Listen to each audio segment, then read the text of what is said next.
Get ready. It's time to surround yourself with some of the best attractions Central Florida has to offer.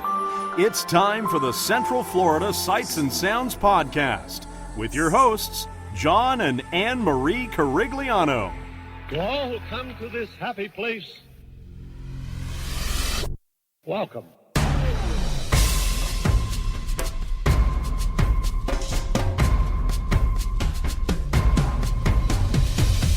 Welcome to our family time. Welcome to our brotherly time. We're happy, giving and taking to the friends we're making. There's nothing we won't do. Welcome to our family time. Welcome to our happy to be time. This is a festival, you know, the best of all. We're here to share it all. Welcome to Season 3, Episode 16 of the Central Florida Sights and Sounds Podcast, bringing you the sights and sounds of Central Florida's world-class attractions. And I'm your host, John Carigliano. And, of course, here's my wonderful wife, Miss Anne Marie. Happy Election Day! That is right. It is Election Day, and what fitting attraction to actually be in for Election Day than what? Stitch's Great Escape. It's like glare my eyes down at you. That would be Walt Disney World's own Hall of Presidents.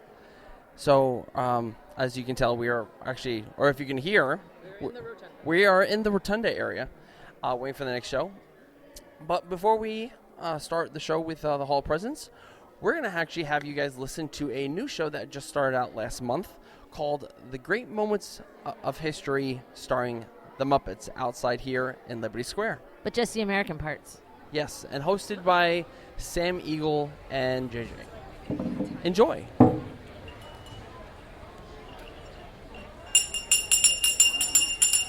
Hear ye! Hear ye! I am James Jefferson, the town crier of Liberty Square, but my friends call me JJ. Well, gather round, gather round! Come closer, all ye people, gather round and listen well. I've got a satchel full of history's greatest tales to tell. Your hair will stand on end with all the history and such. Unless, of course, you're bald like me, in which case, not so much. Hey, Sam! It's Sam Eagle, everybody! Tell us, Sam, what great American story are we sharing today? Today we shall salute the Declaration of Independence. Ah, a great story indeed. The people of the colonies, they said, let freedom ring, declared their independence. Then they overthrew the king. There were battles, there was violence, there were spies and traitors But too. we won't speak about all that. This is wholesome through and through. Right, let's bring out some friends to help us. Hey there, that's your cue. Welcome! Hiya! Woo! Great moments in history. La la la la. Great moments in history. And this one features moi. And here's what you will take away in all your minds and hearts. Great moments in history. But only the American. Great moments in history, but just the American parts. Hey, welcome to Great Moments in History. But just the American parts. That's right, Sam. And as the official Liberty Square historian, I have drafted tributes to every important event in American history. JJ, please remind everyone which great moment we are sharing today. The Declaration of Independence. Excellent! I read it every night before bed, and so should you. And now I will recite from memory the entire Declaration of Independence. When in the course of human... Excuse me, Sam? Kermit, you are interrupting America. Sam, the gang and I were talking, and we had some ideas to make your show more entertaining. Entertaining? In a theme park? Yeah. Highly unusual. Aw, please, Sam? JJ, I could use a little help here. Oh, sure, Kermit. Let's put it to a vote. All those in favor of making Sam's story more entertaining, say aye. Aye! Well, the ayes have it. Oh, it appears democracy has spoken. All right, Kermit, you and your band of weirdos can help. Okay. But please, Do it with dignity. Oh, sure, Sam. We always do things with dignity. Hey, Kermit, the all-chicken chorus is ready for their big number. The cluck heard round the world. Big girls! Maybe not right now. It's all right, Sam. Maybe later. Too soon. After Jessica. Oh, Kermit! What part will Mom be playing in today's performance? Well, Piggy, this is a story about the founding fathers. There's no part for you. No part for moi? Oh, we'll see about that. Sheesh. Okay, places, everyone. Sam, JJ, take it away. All right, friends, what do you say? Want to help us make history? Cue the patriotic music. The year is 1776. 1776! We are in Philadelphia. Philadelphia! JJ, why are you doing that? Well, I'm the town crier. Well, cheer up and allow me to continue. The year is 1776, and the Second Continental Congress has convened. Roll call, Thomas Jefferson. Hi-ho, Jefferson here. John Adams. Hey, that's me. Woohoo! And the highly quotable Benjamin Franklin. Ah, Ben Franklin here. A penny saved is a penny earned. And if at first you don't succeed, then skydiving is definitely not the sport for you. Let's hear it for your founding fathers. Sam? The delegates are discussing the question of America's independence from England, and there is much debate. That's you guys. Oh, right. debate. Debate. Point of view. Opinion. Says you. Argument. Point. Counterpoint. Order. I'll take 2 hot dogs with extra mayo. A banana sounds appealing. Waka waka. Will you get on with it? Okay, Sam. Guys, look, let's get down to business. Does anyone have any arguments in favor of independence? I do. Our continued association with England has grown intolerable. King George has altered our government, enforced cruel repression, and abolished our rights. Wow, nice job, Gonzo. How did you remember all that? I stapled it to my arm. Yeesh, that's gonna leave a mark. Okay, now, does anyone have any arguments in favor of England and King George? No King George! Come on, everybody! No King George! No King George! No King George! No King George! Did someone call what? Piggy, what are you doing here? I told you there's no part for you in this show. Of course there is. After all, who better to play royalty than moi? All hail King George! Piggy, women aren't kings, they're queens. Fine. All hail Queen Georgette! I protest. This is not historically accurate. The king was not at the Congress. You got a bear playing Ben Franklin and doing a great job at it. Let's hear it for the bear. Yeah! Go Fozzie! Go Fozzie! Go Fozzie! Go Fozzie! Guys, Go can we Fozzie! continue, please? Oh, sorry, Kermit. King George, Queen Georgette, you are not a good ruler. Who? What? Yes, you. You mistreat the colonists. You raise taxes. You are drunk with power. You might even say she's intoxicated. That's funny. Hey, Queen Georgette, can't you see? The colonists are angry. We are angry! The colonists are irate. We are irate! The colonists are revolting. We are revolting! You can say that again. We are revolting. Ah. Sorry. Okay, it's time to vote. JJ, if you please. Sure. All those in favor of declaring our independence from England and Queen Georgette, say aye. Aye! The ayes have it. Let's declare our independence. Queen Georgette, it appears you lose. Wait, what? I lose? Well, sure, Piggy. You see, in the American Revolution, England loses, which means the king, or the queen, loses. Excuse me? It is I, Georgette Washington, and I cannot tell a lie. I look fabulous! She does look good. Oh boy, sounds it. Enough of Sure, Sam. Now we need someone to write the Declaration. We need someone with the brains, someone with the wit. Someone with a pen. Sheesh. Okay, I, Thomas Jefferson, will write the Declaration. But I'm gonna need everyone's help. Let's start with a list of demands, shall we? I demand a new cell phone, a bigger dressing room. I want a case of butter chicken. Miss Piggy, you can't have a cell phone. It's 1776. Remember, these people have cell phones. You can't. Gonzo, we said we were taking the chicken dance after the show, buddy.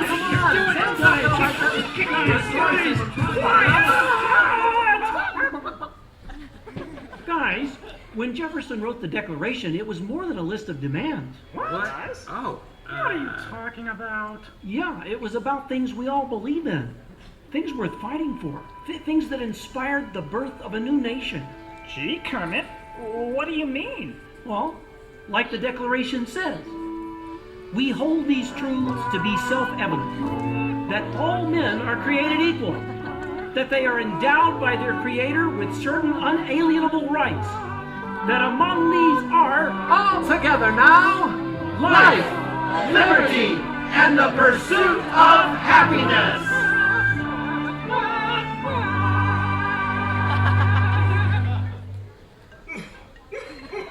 Sam, why are you crying? I thought that was pretty good.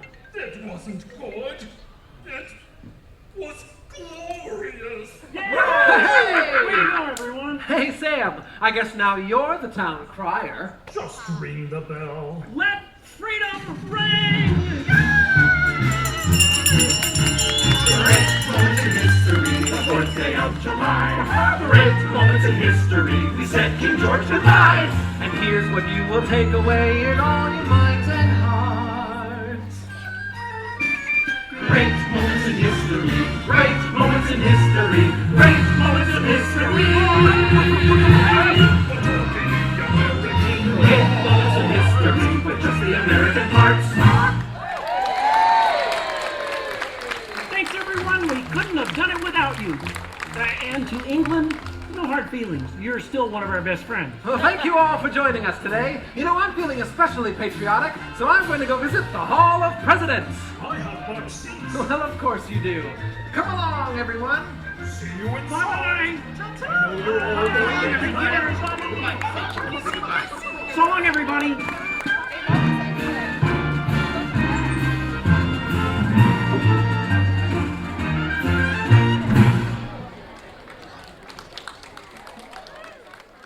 All right, so that was the Muppets' Great Moments in History, talking about the Declaration of Independence. Anne-Marie, what was your thoughts on that show? I think it's a really, really cute show, and it kind of gets back to the whole edutainment thing that, Walt wanted. And also, it was a really well thought out show. Like, the way they did the windows and everything. Like, they actually took time and thought it out, as opposed to some other things that Disney has done recently that have not been thought out very well. Yeah, for me, I like the story, and I love the fact that it's actual puppeteers that are actually up there. Screens. Not screens, not audio animatronics, real live puppeteers that are actually doing the puppeteering. So, we are probably almost ready to enter the Hall of Presidents. But overall, I think it's definitely a show that you should see. So this will be the last time that you hear Hall of Presidents as it will go down after. I think it goes down after Election Day. January. It goes down in January. Okay, and then they will change for better or worse. We will see who is elected president, either Hillary Clinton or Donald Trump. I hope it's not the later. Anyway, enjoy the Hall of Presidents. Ladies and gentlemen, welcome to the Hall of Presidents. I would like to remind you there is no eating, no drinking, no flash photography, and also please silence your cell phones. Thank you. And now, Walt Disney World Resort is proud to present a celebration of Liberty's leaders, narrated by Academy Award-winning actor Morgan Freeman.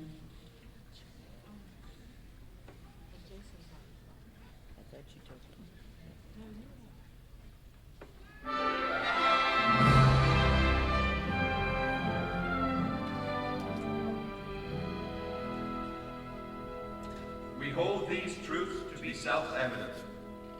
That all men are created equal. That they are endowed by their Creator with certain inalienable rights. That among these are life, liberty, and the pursuit of happiness. Almost 250 years ago in Philadelphia, a dream was born.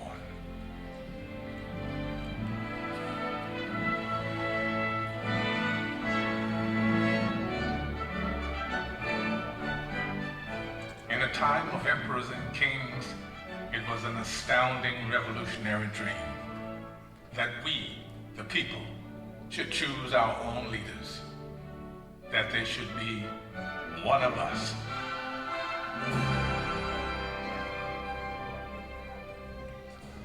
This was a dream born of fire, safeguarded by sacrifice during a brutal winter at Valley Forge. Yet it was a dream that was almost over before it had truly begun. The war for independence had left the American colonies bankrupt. Leaders argued, unpaid troops rebelled, and some even cried out for a return to monarchy and for General George Washington to be crowned King of America. But the man who had led an army of farmers to victory over the mighty British Empire made it clear that the only title he desired was citizen of the United States of America. I am at a loss to conceive what part of my conduct could have given encouragement to an idea which to me seems the greatest mischief that can befall our country.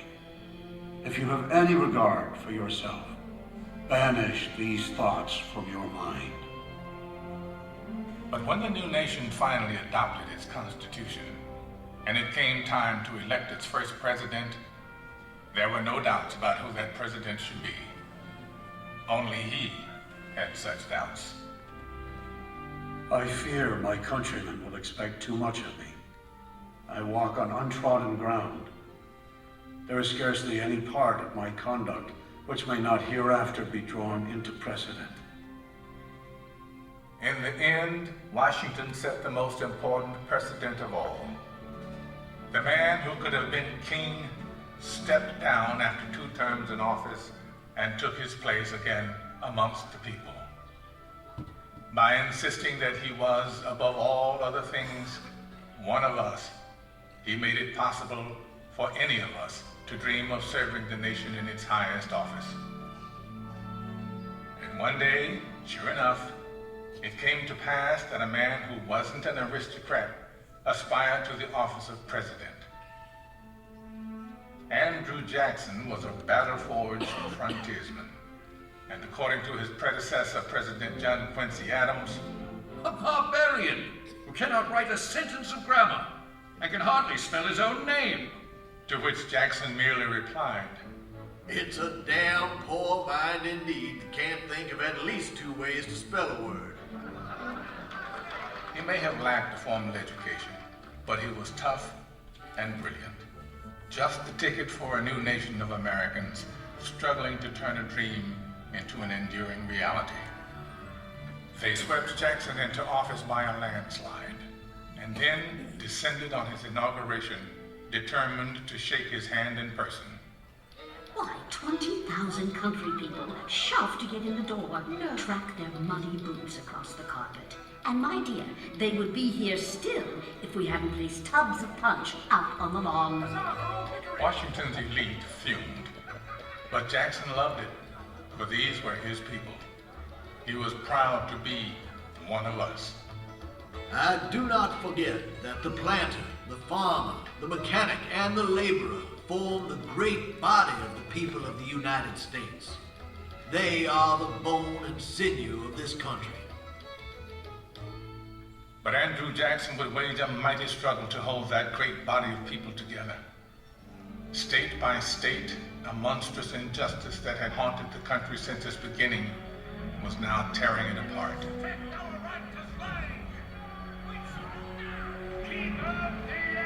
As civil war threatened, we searched deep in our heartland for a leader equal to the ordeal ahead.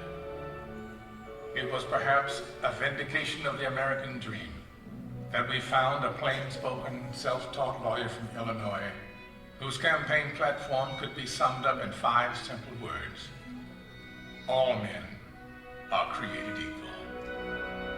I say this government cannot endure, permanently half slave and half free. A house divided against itself cannot stand. Abraham Lincoln's words touched the hearts of reasonable men. And in 1860, we sent him to Washington, where he would face the hardest task that any American president would ever face. I know there is a God, and that he hates injustice and slavery. I see the storm coming. I know his hand is in it. If he has a place and work for me, and I think he has, I believe I'm ready. I am nothing, but truth is everything. And with God's help, I shall not fail.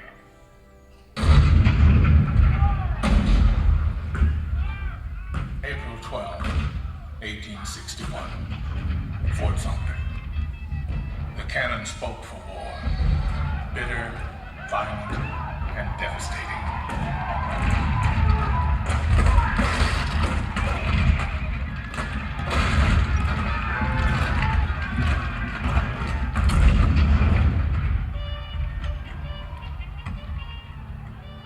The blood of 500,000 Americans was shed in the dark days of our Civil War.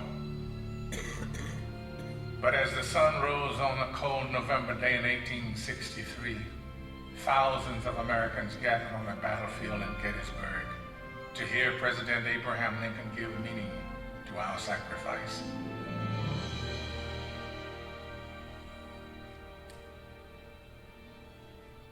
"47 years ago, our fathers brought forth on this continent a new nation, conceived in liberty and dedicated to the proposition that all men are created equal. Now we are engaged in a great civil war, testing whether that nation or any nation so conceived and so dedicated can long endure. We are met on a great battlefield of that war. We have come to dedicate a portion of that field as a final resting place for those who here gave their lives, that that nation might live. It is altogether fitting and proper that we should do this. But in a larger sense, we cannot dedicate, we cannot consecrate, we cannot hallow this ground. The brave men, living and dead, who struggled here, have consecrated it far above our poor power to add or detract. The world will little note, nor long remember what we say here, but it can never forget what they did here. It is for us the living, rather, to be dedicated here to the unfinished work which they who fought here have thus far so nobly advanced. It is rather for us to be here dedicated to the great task remaining before us, that from these honored dead we take increased devotion to that cause for which they gave the last full measure of devotion. That we here highly resolve that these dead shall not have died in vain, that this nation, under God, shall have a new birth of freedom, and that government of the people, by the people, for the people, shall not perish from the earth.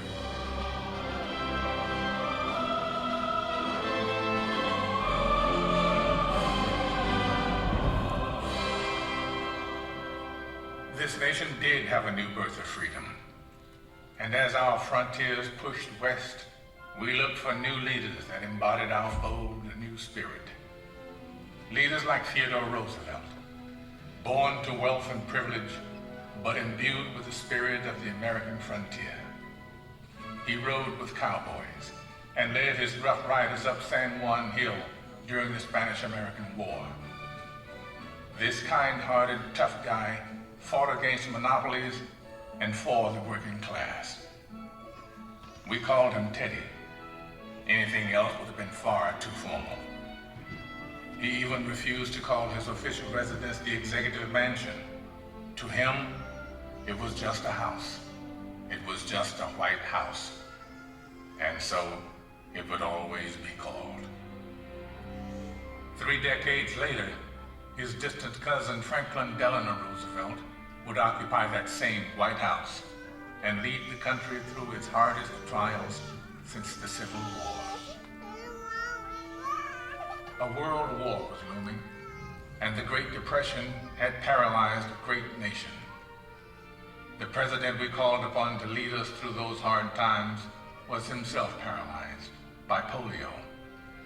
But with determined optimism, he had triumphed. And now he was ready to share his cheerful strength with a badly frightened people. During FDR's fireside chats on the radio, entire cities came to a standstill and listened. To the people themselves. Let us unite in banishing fear. Together, we cannot fail. In a calm and reassuring voice, he called out to America, and America answered back. We're just modest, middle-class people having lost what little we had. My savings are tied up in a closed bank. I believe that you will guide us through this dark days. Birthday, and I expect to be in service shortly. Now we know we are not fighting alone. I feel that at last we can hope. With that hope, we began to believe in the future again. FDR had reminded us of the power of the American dream. 16 years later, America's youngest elected president once again called upon the power of the people to change the world. Let the word go forth from this time and place to friend and foe alike that the torch has been passed to a new generation of Americans. John F. Kennedy's stirring words ushered in a historic decade of civic activism, in which ordinary Americans struggled to right old wrongs and chart new frontiers of possibility. It has always been the role of presidents to remind us of our roots, to call us to the future. In their best moments, they speak words that are already there in our hearts, especially in times of tragedy. All I have, I would have given gladly not to be standing here today. We mourn 7 heroes. We mourn their loss as a nation together. You have lost too much, but you have certainly not lost America. For we will stand with you.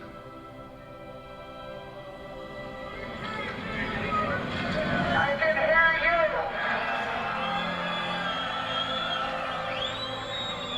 I can hear you! The rest of the world hears you!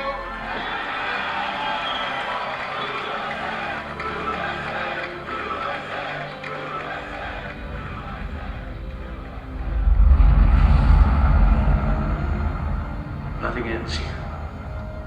Our hopes and our journeys continue. And as our journeys continue, what once seemed revolutionary now seems profoundly simple. That we should choose our own leaders. That our hopes should be their hopes. Our fears, their fears. Our dreams, their dreams. Ladies and gentlemen, the Presidents of the United States. George Washington, John Adams, Thomas Jefferson, James Madison, James Monroe, John Quincy Adams, Andrew Jackson, Martin Van Buren, William Henry Harrison, John Tyler, James K. Polk, Zachary Taylor, Millard Fillmore, Franklin Pierce, James Buchanan, Abraham Lincoln, Andrew Johnson, Ulysses S. Grant, Rutherford B. Hayes, James A. Garfield, Chester A. Arthur, Grover Cleveland, Benjamin Harrison, William McKinley, Theodore Roosevelt, William Howard Taft, Woodrow Wilson, Warren G. Harding, Calvin Coolidge, Herbert Hoover, Franklin D. Roosevelt, Harry S. Truman, Dwight D. Eisenhower, John F. Kennedy, Lyndon B. Johnson, Richard M. Nixon, Gerald R. Ford, Jimmy Carter, Ronald Reagan, George Bush, Bill Clinton, George W. Bush. And now we come to the present, a present that is rooted in our past. For all of Liberty's leaders have one thing in common, one trust they all accepted. My fellow citizens, no event could have filled me with greater anxieties than that notification on the 14th day of April, 1789, that you had selected me to lead our nation. But it was with the confidence of my fellow citizens that I took an oath. 35 simple words that have been repeated by every American president throughout history. As long as that oath is taken and solemnly fulfilled, the American dream will endure. I, Barack Hussein Obama, do solemnly swear that I will faithfully execute the office of President of the United States and will, to the best of my ability, preserve, protect, and defend the Constitution of the United States, so help me God. Ladies and gentlemen, President Barack Obama. The American dream is as old as our founding, but as timeless as our hopes. It is reborn every day in the heart of every child who wakes up in a land of limitless possibilities, in a country where we the people means all the people. We may come from different places and believe different things, but what makes us American is a shared spirit, a spirit of courage and determination, of kindness and generosity. It is a spirit grounded in the wisdom of the generations that have gone before us, but open to the unimagined discoveries and possibilities on the horizon that lies ahead. Let us enjoy it, cherish it, defend it, and pass it on to our children as the bright and beautiful blessing it is. This enduring American dream.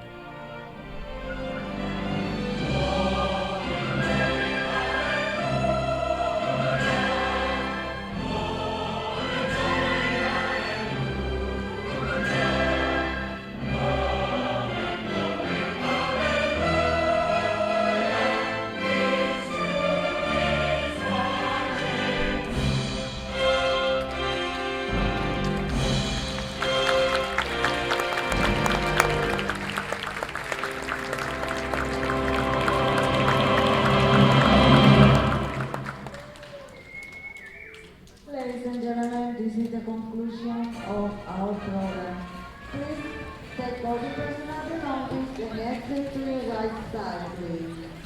Only use the right side for the exit. Thank you. Have a magical day at Walt Disney World.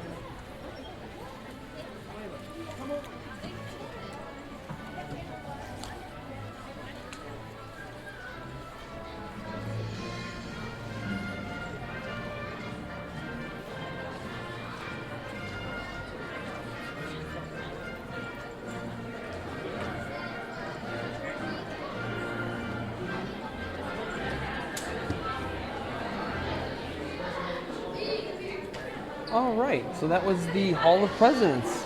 My favorite part of the Hall of Presidents is when they're going through the names and they get to Lyndon B. Johnson and then Bill Clinton looks at his watch. Does he still do that? Yeah. Oh my god, that's hilarious. It's like my favorite just like thing. It's just like So, as we said before, this show will change. We'll probably go down beginning of January. New president will be added. I don't know if the show's going to change or anything's going to change like that. But is it the same speech? Does like every president give the same speech, or do they write their own? Every president writes their own. Okay, so like when they say, "This is welcome President Barack Obama," he wrote that, or somebody wrote it. Yeah, and his so speechwriters wrote that. They each have like their own. Yeah, and a little historic thing. It actually all started with Bill Clinton. Bill Clinton was the very first president that actually spoke in this attraction.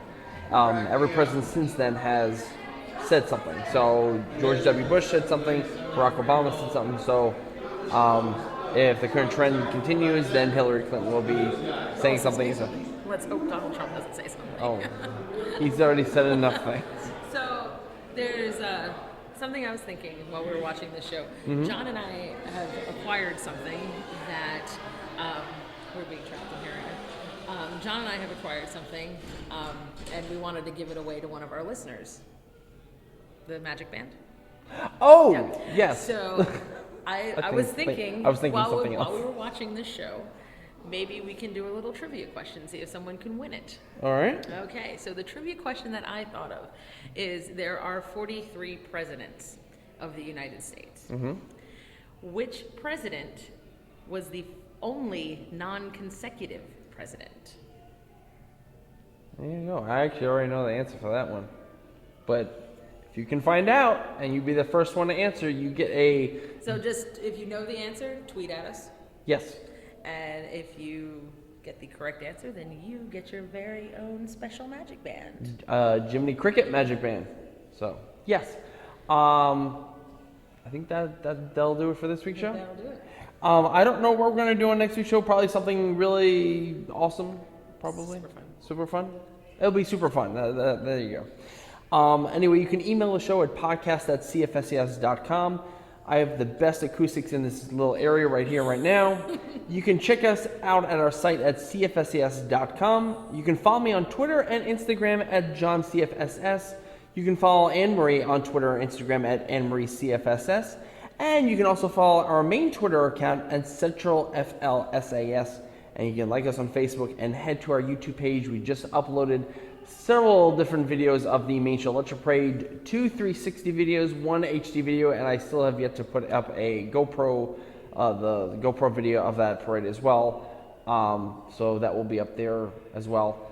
But yeah, anything else would you like to clarify? No? Well, anyway, I hope you enjoyed this wonderful election episode. And go out. If you haven't yet, go vote. Yes. And obviously, say goodbye, Anne-Marie. Goodbye, Anne-Marie. And so long and have a magical week, everybody. Ohana means family.